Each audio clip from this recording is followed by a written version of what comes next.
Good afternoon, my friends, and welcome to today's live reading of Love Stories. Pardon me, keep getting those titles confused. Love Stories and Wars is what we're reading today. I keep wanting to say Light and Darkness. That's the second novel. If you haven't listened to Light and Darkness, it is available on my YouTube once again. We continue with Love Stories and Wars, which is the final novel in the trilogy.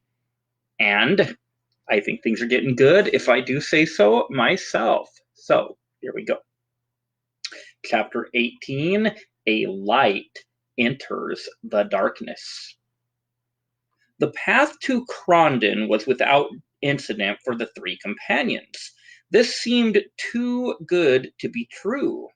Had they known it, the reason was that almost every spare man was either scouring the riverbanks on the western side of the river, where Prince Matarin supposed Alva had joined Hendren in some hideout.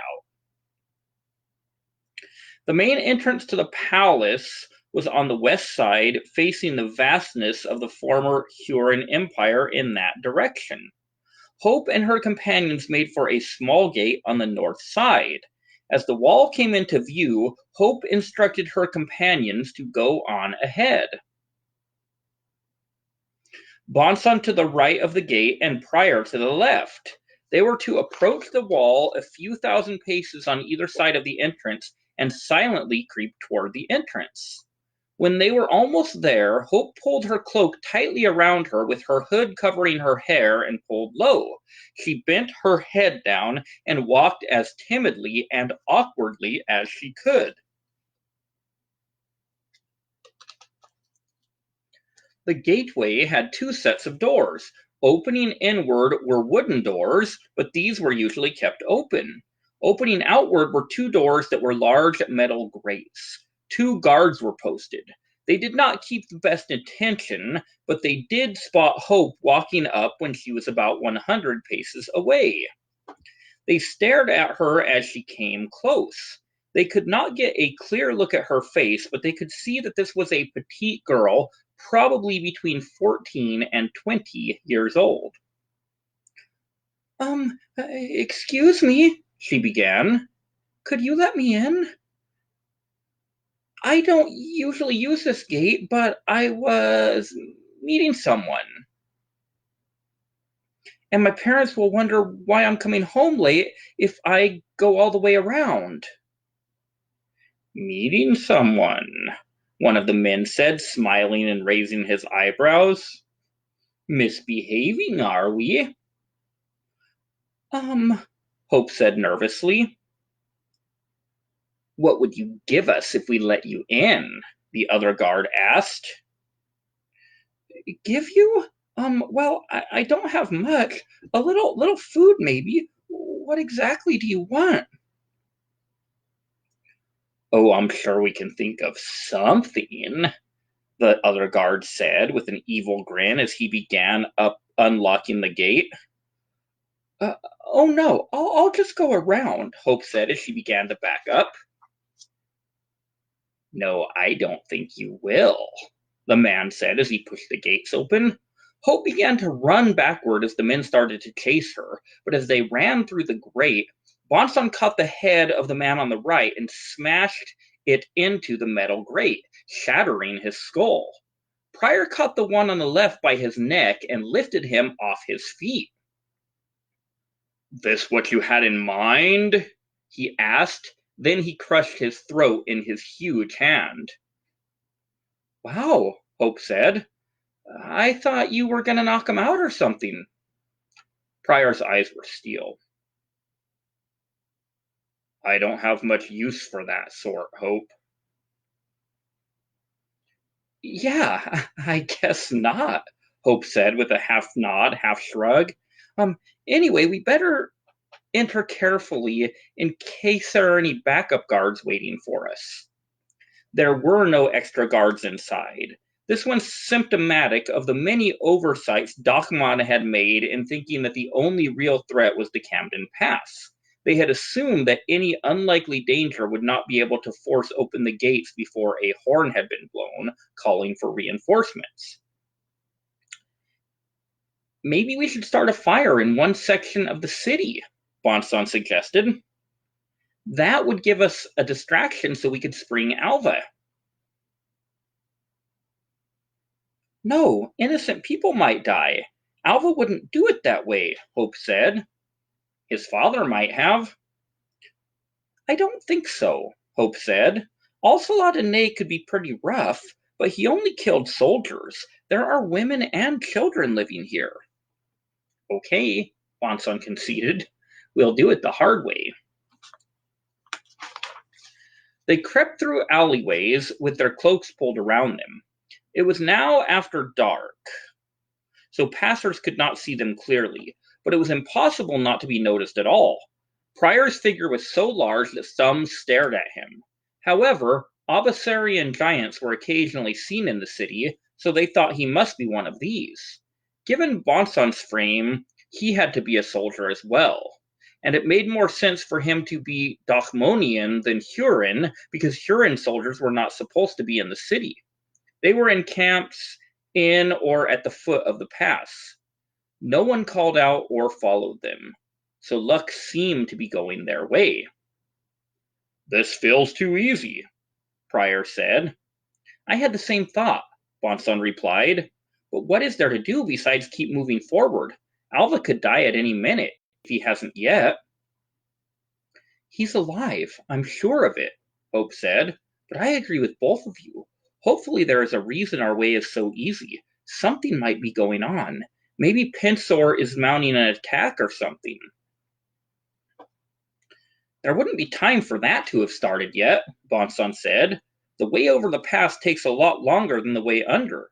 But he may be preparing, and they got wind of it somehow. Though he might not want to do that because it could make them kill Alva faster. Well, we're almost there, Prior said. So let's steal our innards and go get our matter. They had reached an alleyway which would lead them to the side of the palace that had the door leading to the dungeon. Bonson drew his sword and Prior brought his axe out of his cloak. When they had almost reached the street, they heard a voice behind them say, "Drop your weapons." Immediately they ran into the street to escape the pathway of arrows from behind, but they ran into a trap. There were hundreds of crossbowmen in the street. Prior and Bonson instinctively got on either side of Hope, facing outward and shielding her with their large bodies.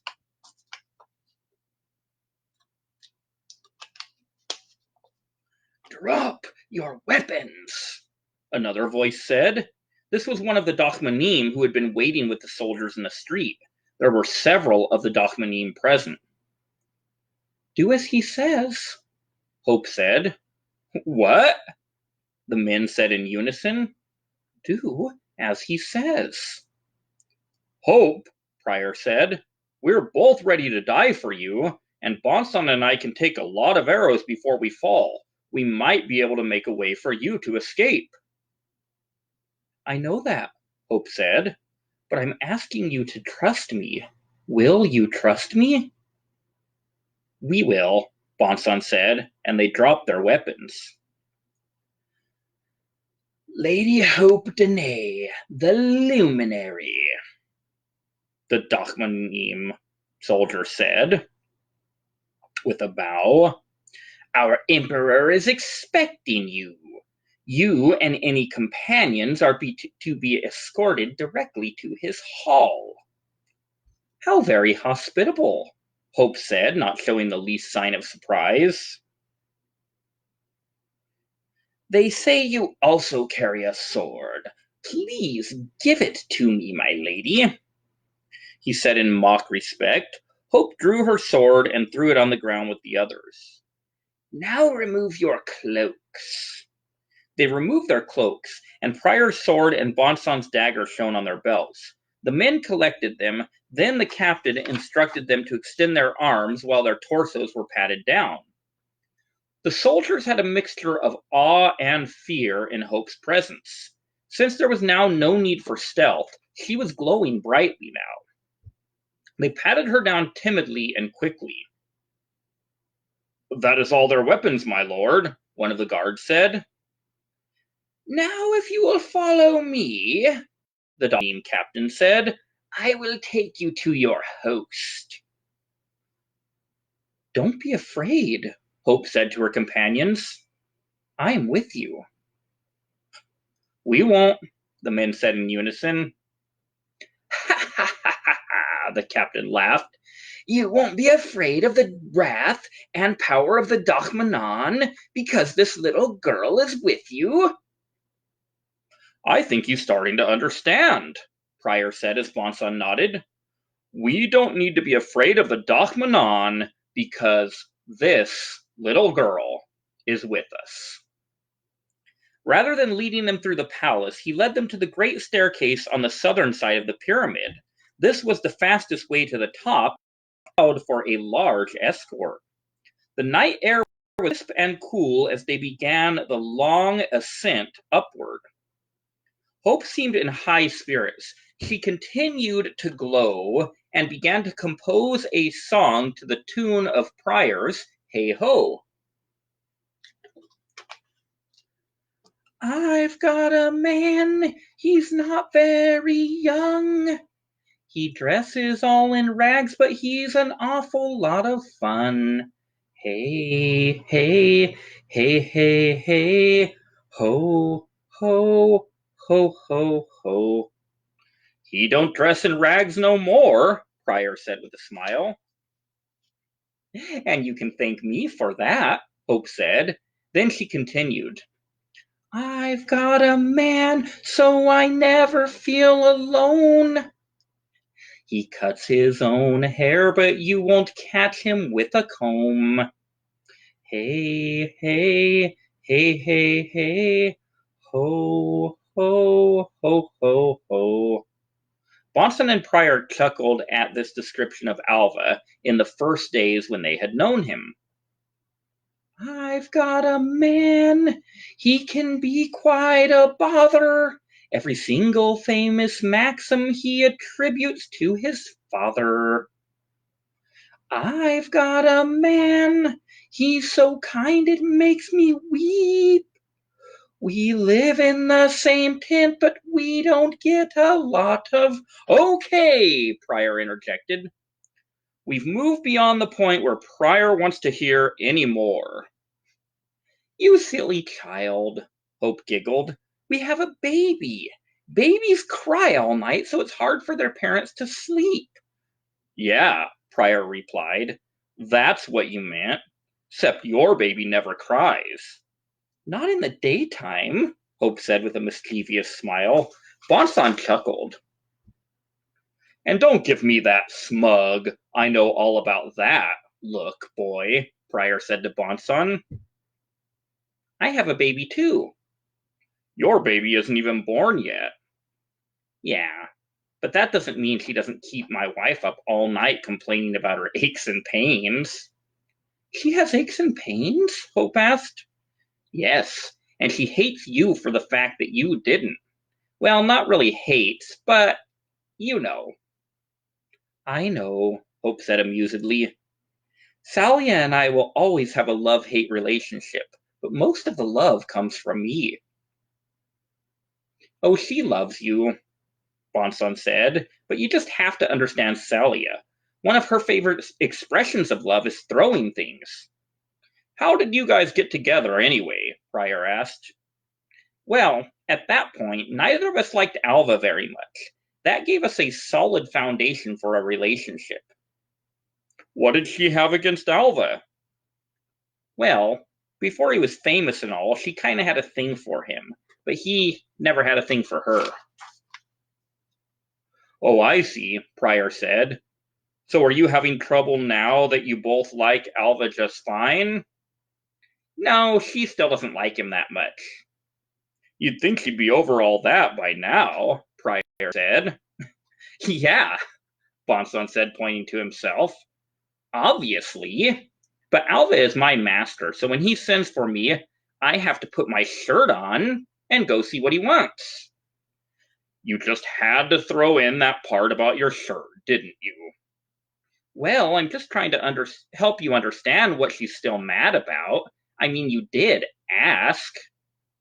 You know, Bonson, Pryor said, for a man who's changed a lot, you sure haven't changed a lot. Will you three shut up? The Dochmanim captain shouted hoarsely. It's not very likely, Bonson replied. I suppose you could kill us, but that might mess up whatever special plans our host has for us. Much to the captain's dismay, the three continued talking and laughing as they continued climbing the stairs. When they reached the top level, they were at the southern side of the Great Hall, but they had to walk around to the western side to reach the great doors that would give them entrance. Once there, the captain knocked loudly.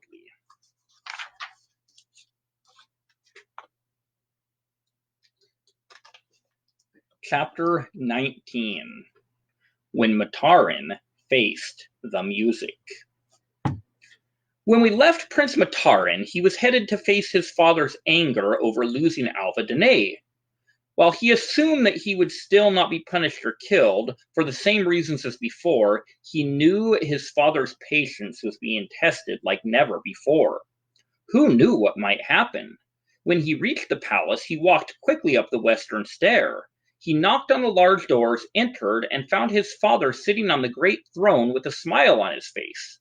His hobbled old advisor was sitting by his side, fidgeting nervously. Ah, my dear little boy, the Dochmanon said. I'm glad you've come. I wanted you both to hear what I have to tell you.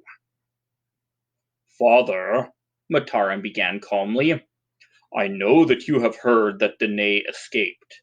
I take full responsibility. No matter, the Dochmanon said. Danae matters very little now. How can that be? Because his wife is in Hurin. Matarin was stunned. Come, my son, I know your power is still only a fraction of mine, but you are powerful. You have let Danae distract you too much, or surely you would have been aware of her presence. Is she preparing an assault on the center pass? No, I tell you she is in Hurin, and I sense her presence to the north of us. To the north? But the pass is the only way to enter Hurin from Lassania, unless she can fly. Whether she can fly, I don't know. I doubt it, but after what she did with the rain, we cannot be certain. Perhaps she can walk through solid rock, but I doubt that as well. I think it is simple. We were wrong. There is another way into Hurin. Does she have an army? Surely our scouts would have seen it. No, my son. She is alone. Or almost alone, at least. Apparently she wants a stealthy entrance. But why would she come alone? That is the question, and we will know soon enough. Kill her! The advisor said out of turn, his hatred for Hope overriding his decorum. Kill her as soon as possible! Ah, yes, my trusted advisor, the Dochmanon said, turning to him. I'd almost forgotten. You have been useful to me for many years, but you have not provided any truly useful counsel since the day Alva Danae sent you hobbling out of Lassania. My lord, the advisor squeaked. None of us anticipated how effective Danae and his wife could be in thwarting our plans. True, the Dochmanon replied. But you see, I am the emperor, and my son is my only heir. You, on the other hand, are a withered old man who was useful only when accompanied by the Dochmanim. But since the Dochmanim have proved useless in defeating Alva Danae and his wife, you are now useless. My lord, he began to squeal. but the Dachmanon raised his hand and his squeals were cut off by a coughing fit. "Guards," the Dachmanon said, "throw him down the stairs. If by some miracle he survives, see that he is left out to die in some remote place." 2 guards seized the steel coughing advisor, carried him out the doors, and threw him down the immense staircase. He rolled all the way down to the landing on the second level, and then lay still. Every bone in his old body was broken, including his neck. He was dead. "That was merciful," Matarin said. "Right now, I don't have time to watch an old man writhe over a slow fire," the Dachmanon replied. "We must be ready for this hope. If I'm not mistaken, she is coming toward us."